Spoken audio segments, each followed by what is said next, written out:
So how would I destabilize an entire working class if I was an evil elite overlord? Yes, how to keep the peasants in their place, a quick and easy guide. Step 1, inherit a fortune. That one's quite important. Step 2, evade taxes. Also important. Step 3, receive subsidies from taxes. Now, how do I do that, you might be asking? Well, you have to convince them that when they give you and your wealthy friends all the money, that's called free market economy. And when the tax money is used in any way that is even vaguely beneficial to the actual taxpayer, that's called communism.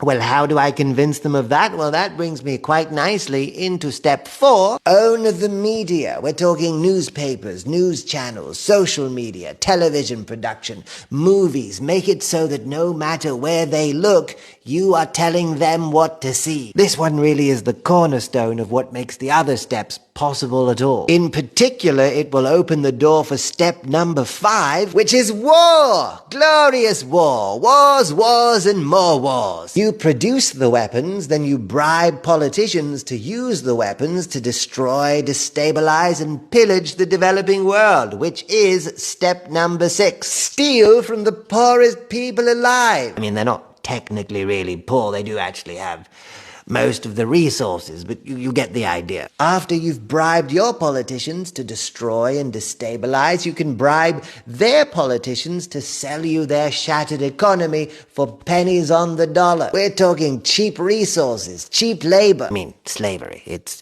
slavery. Now you can manufacture for tuppence and still sell your product back home for ridiculously increased profit margins. And then when the people from here start following the resources back to where they're taking them, you tell your own people that they're here to take the jobs and steal from the economy, even though you're actually the one stealing from both of them. That one's delicious. And that brings us to step number 7, polarize every conversation. You own the narrative after all, time to use it. Immigration isn't a logistical conversation about how to effectively manage the flow of people. It's an ideological conversation about Christianity versus Islam, about national identity. Make every conversation be like this. You're either for it or against it. It's either good or it's evil. See, practical conversations have practical solutions, but when their conversations have no feasible solutions, you can do pretty much whatever you want. And the final step, if you're having trouble getting started,